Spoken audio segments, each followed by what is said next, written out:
आज 1 दिसंबर 2025 के स्रोतों पर एक नज़र डालते हैं। आज की सुर्खियों में एक अजीब सा तनाव है।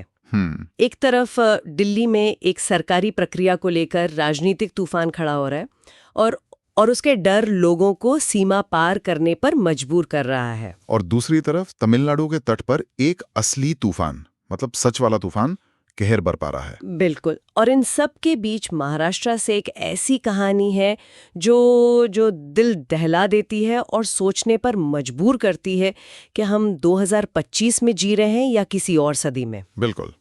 आज हम इन अलग अलग दिखने वाली कहानियों के बीच एक धागा खोजने की कोशिश करेंगे। हाँ, देखेंगे कि चुनाव आयोग के एक फैसले का असर पश्चिम बंगाल की एक धूल भरी सीमा पर कैसे दिखता है और कैसे चक्रवात द्वित्वा सिर्फ एक प्राकृतिक आपदा नहीं बल्कि हमारी राष्ट्रीय तैयारी और क्षेत्रीय जिम्मेदारी का एक लिटमस टेस्ट है। और हमारे स्रोत हैं आज के द हिंदू और दैनिक जागरण अखबार। जी। तो आज का मिशन इन सुर्खियों की परतों को खोलना है, एक मतदाता सूची को अपडेट करने की प्रशासनिक कवायद से लेकर उसके अनपेक्षित मानवीय परिणामों तक, और प्रकृति के प्रकोप से लेकर इंसान के बनाए सामाजिक जहर तक। आज हम इन सब की गहराई में उतरेंगे। चलिए शुरू करते हैं। चलिए पहली खबर से शुरू करते हैं। चुनाव आयोग ने मतदाता सूची के एक विशेष गहन संशोधन यानी SIR की समय सीमा 1 हफ्ते के लिए बढ़ा दी है।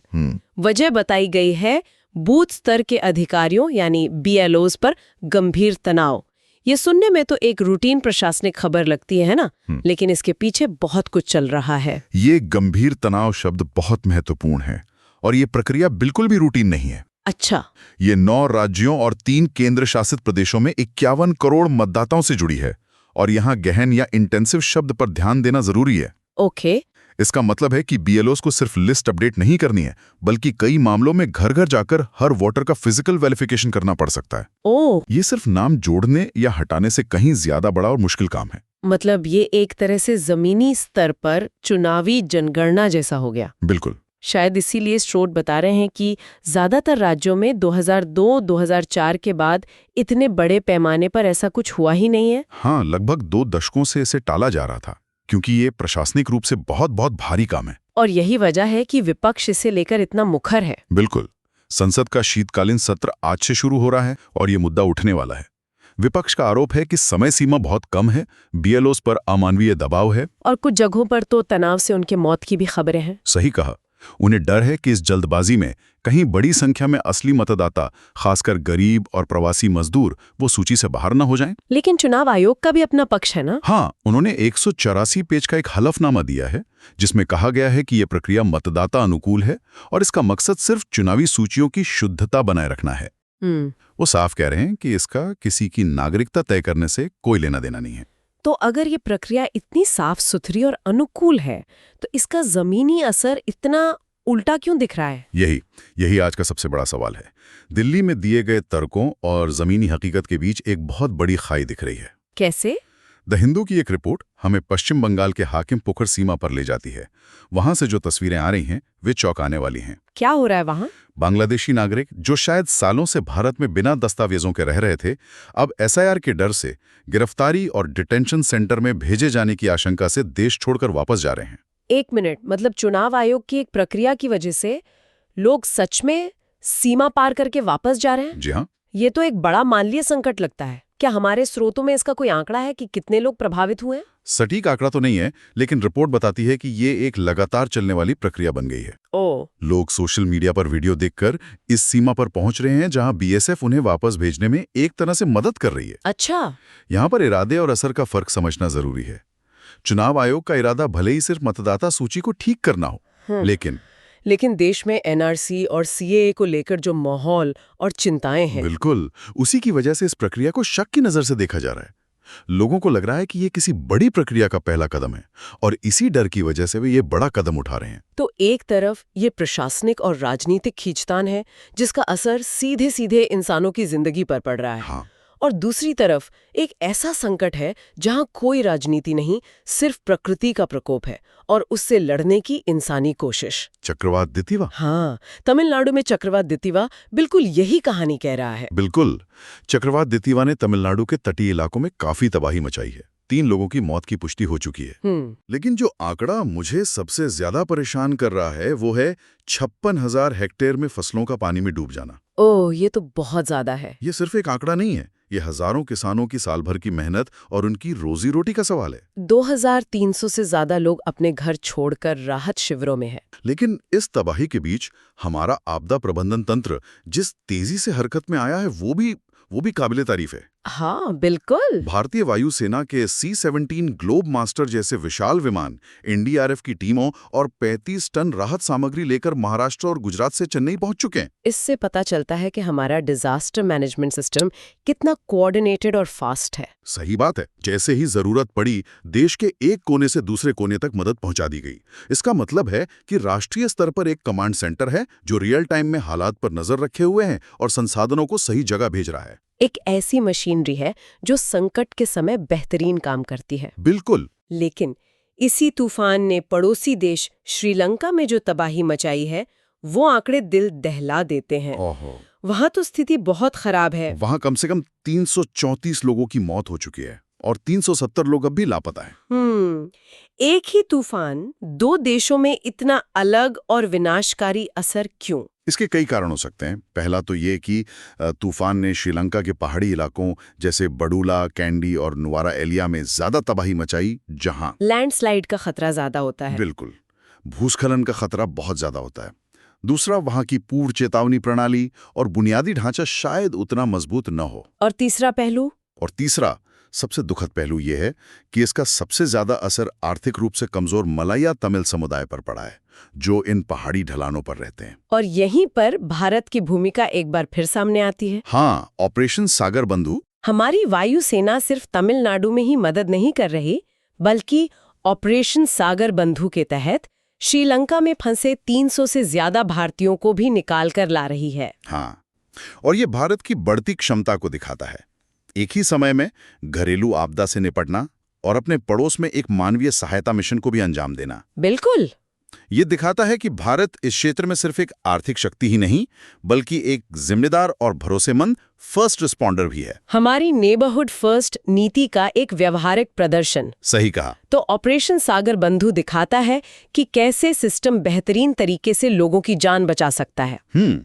लेकिन जब हम देश के अंदर की कहानियों को देखते हैं तो पाते हैं कि कभी-कभी वही सामाजिक और कानूनी सिस्टम लोगों को बचाने में बुरी तरह नाकाम हो जाते हैं। जैसा कि महाराष्ट्र के नांदेड़ की इस दिल दहला देने वाली घटना में हुआ। हाँ, ये खबर पढ़ना भी मुश्किल है। एक 21 साल की लड़की ने अपने 20 साल के प्रेमी के शव से शादी कर ली। पहली नजर में ये एक सनसनीखेज सुर्खी लगती है, लेकिन जब आप इसकी वजह में जाते हैं तो हमारे समाज का सबसे घिनौना चेहरा सामने आता है।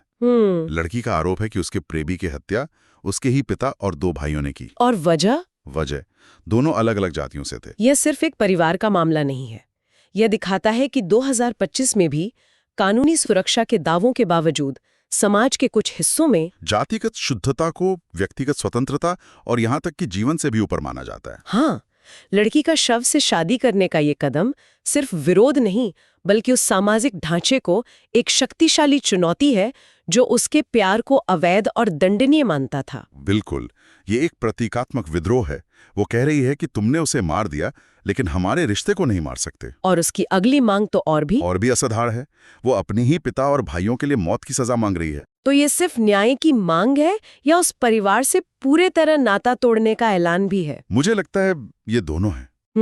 ये उस पितृसत्ता और जाति व्यवस्था को पूरी तरह से खारिज करना है जिसका प्रतिनिधित्व उसका परिवार कर रहा था। वो कहती है कि अब वो अपने प्रेमी के घर पे ही रहेगी। ये एक तरह से अपने जन्म के परिवार को त्याग कर अपने चुने हुए प्यार के परिवार को अपनाना है। भले ही वहां अब सिर्फ उसकी यादें हों। ये बहुत ही दर्दनाक लेकिन बहुत शक्तिशाली बयान है। और इसी विरोधाभास को देखिए। कहाँ? एक तरफ जाति के नाम पर एक जिंदगी खत्म कर दी जाती है और दूसरी तरफ राजस्थान में न्याय व्यवस्था का ही मजाक बना दिया जाता है। आप उस नकली कोर्टरूम वाली खबर की बात कर रहे हैं? हाँ, जयपुर में एक गिरोह ने एक रिटायर्ड कर्मचारी से 33.60 लाख रुपए ठगने के लिए एक पूरा का पूरा नकली कोर्टरूम बना दिया। एक नकली कोर्टरूम? ये तो मतलब किसी फिल्म की कहानी लगती है। नकली जज, नकली कर्मचारी, नकली कार्रवाई। आखिर कोई इस झांसे में कैसे आ सकता है? देखिए, ये आम आदमी के मन में सिस्टम के प्रति जो डर और सम्मान का मिला जुला भाव है, उसी का फायदा उठाता है। अच्छा। पीड़ित को लगा कि वो एक असली कानूनी प्रक्रिया से गुजर रहा है, उसे डराया गया होगा, कानूनी भाषा का इस्तेमाल किया गया होगा। ये ठगी से ज्यादा भरोसे का कत्ल है। ये दिखाता है कि धोखेबाज लोग सिस्टम में आम आदमी के भरोसे की कमी और उसके डर का किस हद तक फायदा उठा सकते हैं। सोचिए उस गिरोह का आत्मविश्वास किस स्तर का होगा कि उन्होंने पूरी अदालत ही बना डाली। ये तो अपराध की दुनिया का एक स्टार्टअप प्रोजेक्ट लगता है। और ये हमारे सिस्टम पर भी सवाल उठाता है कि आम आदमी के लिए न्याय की प्रक्रिया इतनी जटिल और डरावनी क्यों है कि कोई नकली सिस्टम बनाकर भी उसे बेवकूफ बना सकता है। सही बात है। और इन बड़ी अजीब कहानियों के बीच बिहार के नवादा से एक और दर्दनाक खबर है। हाँ, वो बस हादसे वाली। छठ पूजा के बाद सुबह की कुछ रस्में निभा रहे लोगों को एक तेज रफ्तार बस ने कुचल दिया। 5 लोगों की मौके पर ही मौत हो गई। ये उन खबरों में से जो राष्ट्रीय सुर्खियों में शायद एक दिन के लिए जगह बनाए, लेकिन ये स्थानीय समुदायों पर बहुत गहरा और स्थायी असर छोड़ती हैं। एक त्योहार का माहौल कैसे एक पल में मातम में बदल गया। ये घटना फिर से सड़क सुरक्षा और सार्वजनिक स्थानों पर नागरिकों की सुरक्षा को लेकर वही पुराने लेकिन गंभीर सवाल खड़े करती है, जिनका जवाब हमें आज तक नहीं मिला है। तो आज के स्रोतों को एक साथ देखने पर एक बहुत ही जटिल भारत की तस्वीर उभरती है। हाँ। एक ऐसा देश जो एक तरफ बड़ी बड़ी प्रशासनिक चुनौतियों और प्राकृतिक आपदाओं से निपट रहा है, वहीं दूसरी तरफ उसके समाज के अंदरूनी हिस्सों में जातिगत हिंसा और भरोसे के टूटने की कहानियां भी चल रही हैं। यहाँ जो बात मुझे आकर्षक लगती है वो है विरोधाभास। ये दिखाता है कि भारत में सरकार या सिस्टम कोई एक चीज नहीं है। एक तरफ हमारे पास ऑपरेशन सागर बंधु को अंजाम देने वाली विश्व स्तरीय कुशल मशीनरी है, और दूसरी तरफ उसी देश में एक नकली कोर्टरूम बनाकर लोगों को ठगा जा रहा है। सही है। दिल्ली में संसद के गलियारों में मतदाता सूचियों पर उच्च स्तरीय बहस की तैयारी हो रही है, और महाराष्ट्र के एक छोटे से शहर में एक लड़की अपने प्यार को जिंदा रखने के लिए एक शव से शादी कर रही है। ये दोनों भारत एक ही समय में एक ही साथ मौजूद हैं। बिल्कुल। और इसी संदर्भ में आज के स्रोतों में प्रधानमंत्री मोदी का एक बयान है जिस पर ध्यान देना जरूरी है। कौन सा? रायपुर में पुलिस महानिदेशकों के सम्मेलन में उन्होंने पुलिस की सार्वजनिक धारणा को बदलने की अत्यधिक आवश्यकता पर जोर दिया है। ये आज की हमारी पूरी चर्चा को एक बहुत ही महत्वपूर्ण बिंदु पर लाकर छोड़ता है। कैसे? हमने नकली कोर्टरूम से लेकर ऑनर किलिंग और सीमा पार करते डरे हुए लोगों की कहानियां देखी हैं। इन सब में कहीं ना कहीं कानून और जनता के बीच भरोसे की कमी या डर का रिश्ता दिखता है। तो ये सोचने के लिए एक महत्वपूर्ण सवाल छोड़ जाता है, इतने विविध और जटिल चुनौतियों वाले देश में जनता और कानून प्रवर्तन के बीच एक आदर्श भरोसेमंद रिश्ता वास्तव में कैसा दिखता है? हाँ, ये एक बड़ा सवाल है। क्या ये सिर्फ पुलिस की छवि सुधारने से बनेगा, या तब बनेगा जब महाराष्ट्र की उस लड़की को अपने पिता से ज्यादा पुलिस पर भरोसा होता, या जब राजस्थान के उस रिटायर कर्मचारी को असली अदालत इतनी सुलभ लगती कि वो नकली अदालत के झांसे में ही ना आता? भरोसे का निर्माण कहां से शुरू होता?